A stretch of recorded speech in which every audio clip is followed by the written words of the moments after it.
আপনি এক জায়গার সিইও, একখানে ব্র্যান্ড ম্যানেজার, অথবা আপনি কোনো কোম্পানির হেড অফ মার্কেটিং, অথচ আপনি একজনকে জিজ্ঞেস করছেন যে একটা বিজ্ঞাপন বানাতে কত খরচ হতে পারে। এটা আমাদের জন্য খুবই লজ্জাজনক। কেন এই ঘটনাটা বললাম, আমি স্পেসিফিক কাউকে উদ্দেশ্য করে বলছি না, তবে আমি আমার জীবন থেকে এই ধরনের এক্সপেরিয়েন্সের হয়েছে বলে আমি এই কথাটা বলছি।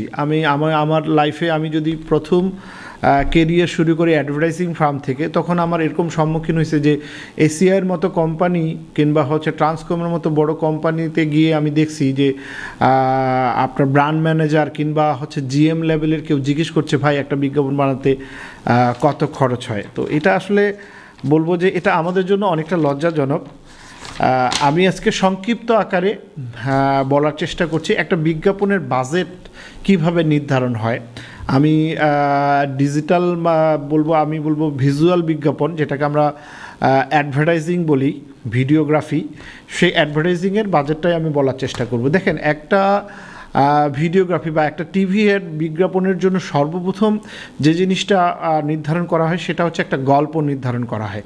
এই গল্পটা নির্ধারণ করার আগেও কিন্তু একটা গল্প আছে। সেই গল্পটা হচ্ছে যে গল্পটা কী ধরনের হবে সেটার উপর নির্ভর করে টোটাল বাজেটটা। তার আগে গল্পটা কিভাবে নির্ধারণ সেটা আমি বলছি। দেখেন, প্রত্যেক কোম্পানির নিজস্ব প্রোডাক্টের একটা পে অফ লাইন আছে। এই পে অফ লাইনটা নিয়ে আমি আরেকদিন একটা ভিডিও করব। পে অফ লাইনটা কি? সেটা হচ্ছে আপনার যে প্রোডাক্টটা, সেই প্রোডাক্টটা কিসের উপর ভিত্তি করে আপনি বাজারজাত করছেন। আমি একটু বুঝিয়ে দিই। সেটা হচ্ছে, ধরেন রবির কথা যদি বলি, রবি যেটা করে জ্বলে উঠুন আপন শক্তিতে। এখানে জ্বলে উঠুন আপন শক্তি থেকে রবি কোন জিনিসটাকে বোঝানো হয়েছে আপনারা একটু ভেবে দেখলে আপনি চিন্তা করবেন। রবি বারবার যে মেসেজটা দেওয়ার চেষ্টা করে সেটা হচ্ছে যে রবি হচ্ছে বাংলাদেশি প্রোডাক্ট এবং বাংলাদেশি কোম্পানি। আপনি যে মোবাইলে আপনার টাকাটা এক্সপেন করছেন সেটা রবিতে করলে আপনার নিজের টাকা নিজের দেশেই থাকে, অর্থাৎ রবি বড় হলে আপনার দেশে সম্পদ বাড়ে। সেইটাকেই রবি সবসময় ফলো আপ করে এবং সেইটার উপর ভিত্তি করে তার মার্কেটিং পরিচালনা করে। এইটাকে বলা হয় পে অফ লাইন। তো যে কোনো বিজ্ঞাপন গল্প তৈরি হয় মূলত এই পে অফ লাইনের উপরে। এছাড়াও পে অফ লাইন ছাড়াও বিজ্ঞাপনের গল্প হতে পারে। বিজ্ঞাপনের গল্প কমেডি হতে পারে, স্যাডনেস হতে পারে, ইমোশনাল হতে পারে, কিংবা গল্পভিত্তিক হতে পারে, হ্যাঁ, যে কোনো ধরনের, বা তথ্যভিত্তিক হতে পারে, ডকুমেন্টারি টাইপের হতে পারে, সেটা আলাদা বিষয়। কিন্তু মূলত তৈরি হয় এই পে অফ লাইনের উপরে গল্পটা। প্রথমে আমরা একটা গল্প সিলেক্ট করব, একজন ডিরেক্টর প্রথমে আমরা একজন ডিরেক্টরকে বলবো, সে একটা গল্প সাবমিট করবে পে অফ লাইনের উপর।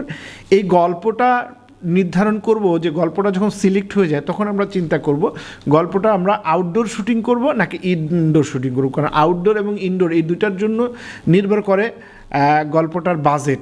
তো গল্পটা যদি খুব আর্টিস্টিক টাইপের হয় তাহলে আউটডোর করা যদি অ্যারেঞ্জ হয়, দেখা যাচ্ছে আমরা সমুদ্র, পাহাড়, আবার দেখা যাচ্ছে আপনি আপনি কান্তজির মন্দির দেখাচ্ছেন, আপনার দেখা যাচ্ছে আপনার বেহুলা লক্ষীন্দ্রের ঘর দেখাতে হচ্ছে, মানে বিভিন্ন জিনিস দেখাতে হচ্ছে। তাহলে আপনি চিন্তা করবেন আপনি এটা দেখাবেন কি দেখাবেন না। যদি আপনি না দেখান তাহলে আর্টিফিশিয়াল অ্যানিমেশনের মাধ্যমে দেখাবেন। এইটাকে বলা হয়, এই জন্যই বললাম যে কেন আপনি প্রথমেই নির্ধারণ করে ইনডোর করবেন। যদি আপনি আর্টিফিশিয়াল দেখেন তাহলে আপনার আউটডোরের প্রয়োজন নেই, আপনার কস্টিংটা কমে যায়। তো এই আউটডোর এবং ইনডোরের ক্ষেত্রে একটা কস্টিং বাজেট নির্ভর করে। এরপর চলে আসবো আমরা আর্টিস্ট। আপনার যে গল্প আছে সেটাতে কোন ধরনের আর্টিস্ট নেবেন। বিভিন্ন বয়সের আর্টিস্ট 5 জন 6 জন থাকতে পারে। সেই আর্টিস্টটা আপনার প্রমিনেন্ট আর্টিস্ট নেবেন। যেটা প্রমিনেন্ট বলতে আমরা বুঝাচ্ছি যে চিরাচরিত স্টার মডেল নেবেন নাকি আপনি একদম খুব সাধারণ কাউকে নেবেন। যেমন ধরেন গ্রামীণ ফোনের বিজ্ঞাপনে আপনারা দেখবেন সাধারণত খুব প্রমিনেন্ট আর্টিস্ট থাকে না, একদম সিমিলার কোনো লোককে ধরে নিয়ে এসে মাঝে মাঝে মনে হয় যে কেউ হয়তো অ্যাক্টিংও ঠিক মতো জানে না, এরকম কাউকে ধরে নিয়ে এসে তারা দাঁড় করেছে, বাট তারা এটাকে অনেক সুন্দরভাবে তুলে বলে খুব ভালো লাগে। এটা হচ্ছে গ্রামীণ ফোনের বিজ্ঞাপন। কিন্তু আপনি আবার দেখেন ফেয়ার অ্যান্ড লাভলির বিজ্ঞাপন করেন, লাক্সের বিজ্ঞাপন, তারা সবচেয়ে বড় বড় স্টার, যে কোনো দেশেরই বিজ্ঞাপন দেখেন না, লাক্সের বা ক্লিয়ারম্যান্সের বিজ্ঞাপন দেখেন, যে যখন তারা করে ইউনিলিভার এই বিজ্ঞাপনগুলো, তখন তারা সবচেয়ে দামি দামি আর্টিস্টকে নেয়। ক্রিস্টিয়ানো রোনালদো কিংবা মেসি কিংবা হচ্ছে আপনার ইন্ডিয়ান বাংলাদেশের মৌসুমি, তো এরকম বড় আর্টিস্টকে ধরে। তো সেই ক্ষেত্রেই আপনি আর্টিস্ট নির্বাচনের ক্ষেত্রে এরকম আর্টিস্ট নির্বাচন সেটার উপর নির্ভর করে একটা বাজেট নির্ধারণ করেন। এরপরে আপনি নির্ধারণ করবেন যে এই বিজ্ঞাপনটা আপনি কাকে দিয়ে শ্যুট করবেন, অর্থাৎ ক্যামেরাম্যান কে হবে। ক্যামেরাম্যানের ক্ষেত্রেও ভেরিয়েশন আছে, যে আপনি খুব বড় কোনো আর্টিস্টকে নেবেন। বাংলাদেশে যদি আমরা বলি রাশেদ জামানকে বা সবচেয়ে বড় ক্যামেরাম্যান, বা সাচিব ভাইকে বলা হয় সবচেয়ে বড়, অপু রজারিও আছে, এরা হচ্ছে সবচেয়ে বড় বড় ক্যামেরাম্যান। এদের রেমিনেশন অনেক বেশি পার ডে। হয়তো আমি আমার 2011 সালে যখন জানতাম তখন তারা পার ডে মেবি 50,000 টাকা নিত, এখন হয়তো আরও বেশি কম নিতে পারে। তার মানে আপনি নির্ধারণ করবেন ডিওপি কোন ধরনের নেবেন, সেটার উপর আপনার বাজেটটা নির্ভর করবে। এরপরে আরেকটা ছোট্ট বাজেট আপনার এখানে লাগবে, সেটা হচ্ছে ডিরেক্টর টিম। যেমন এখানে অ্যাসিস্ট্যান্ট ম্যানেজার থাকে, প্রোডাকশন ম্যানেজার, লাইন প্রডিউসার থেকে শুরু করে তারপরে হচ্ছে বয় লাগে। তো এই একটা টিমের জন্য আপনার একটা বাজেট প্রয়োজন, যেটা আপনাকে ডিরেক্টর বাজেট দিয়ে দেবে। এরপরে কিছু বাজেট আছে, সেটা হচ্ছে প্রপস বলতে ধরেন আপনি যখন একটা ঘর দেখাচ্ছেন, সেই ঘরে কিন্তু আপনার কিছু আসবাবপত্র দেখাতে হয়। সেই আসবাবপত্রটা যদি আপনার প্রোডাক্টের সঙ্গে ম্যাচ করতে চান, তাহলে কি করা যায়, সেটাকে হচ্ছে আপনার ক্রিয়েট করতে হয়। এটাকে বলা হয় প্রপস। কিছু প্রপস আছে, ধরেন আপনি একটা টেলিভিশন দেখাবেন, টেলিভিশন তো আপনি যে কোনো দেখাতে পারেন। একটা টেবিল দেখাবেন, সেটা দেখাবেন, কিন্তু আপনি দেখাবেন অনেক সময় আপনি প্রোডাক্টের সঙ্গে ম্যাচ করে কোনো সিমিলার কোনো প্রোডাক্ট দেখাতে চান বা কোনো আসবাবপত্র দেখাচ্ছেন, সেটাকে বলা হয় প্রপস, যেটাকে আপনাকে রিরাইটিং করে তৈরি করতে হয়। এই প্রপসের ক্ষেত্রে একটা বাজেট চলে যায়।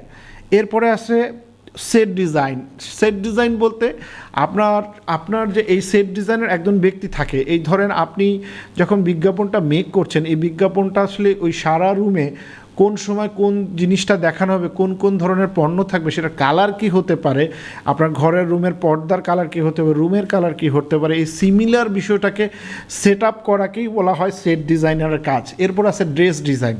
আপনার প্রোডাক্টের সঙ্গে ম্যাচ করে, প্রোডাক্টের কালার ম্যাচিং করে আপনার মডেল কী ধরনের পোশাক পরবে এবং কখন পোশাক পরবে, এবং সেই সিচুয়েশন অনুযায়ী যেই ক্যারেক্টার করছে, সেই ক্যারেক্টার অনুযায়ী কোন ধরনের পোশাক তার সঙ্গে ম্যাচ করে, সেটাকে নির্ধারণ করে আপনার হচ্ছে ড্রেস ডিজাইনার।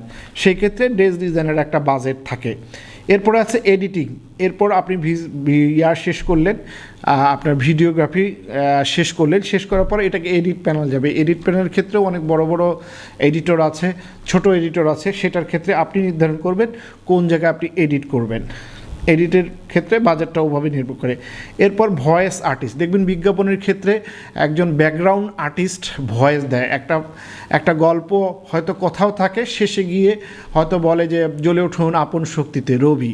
আমরা শুধু তো আজাদ আবুল কালামের গলা শুনি, বা আরও আছে যে আমাদের বেশ রিপোর্টনাথ আছে, অনেকজন ভয়েস আর্টিস্ট আছে। সেক্ষেত্রে আপনি ভয়েস আর্টিস্টটা কাকে দিয়ে দেবেন, আসাদুজ্জামান নূর দেওয়াবেন, নাকি পাবেল আজাদ ভাইকে দেওয়াবেন, নাকি হচ্ছে আপনি কোনো সিমিলার ভালো কণ্ঠের লোক এনে দেওয়াবেন, সেটার উপর নির্ভর করে ভয়েস আর্টিস্ট কত টাকা নেবে আসলে আপনার ব্যাকগ্রাউন্ডে। এরপর আছে মিউজিকের ক্ষেত্রে যেটা হয় যে আপনার এই টোটাল যে বিজ্ঞাপনটা, একটা যে সিচুয়েশন, একটা যে গল্প, এই পুরো গল্পটাতে একটা মিউজিক নির্ধারণ করে বিভিন্ন সিচুয়েশন অনুযায়ী, ডায়লগ অনুযায়ী এবং বিভিন্ন কার্যক্রম অনুযায়ী আপনার একটা ব্যাকগ্রাউন্ডে একটা মিউজিক দেওয়া হয়।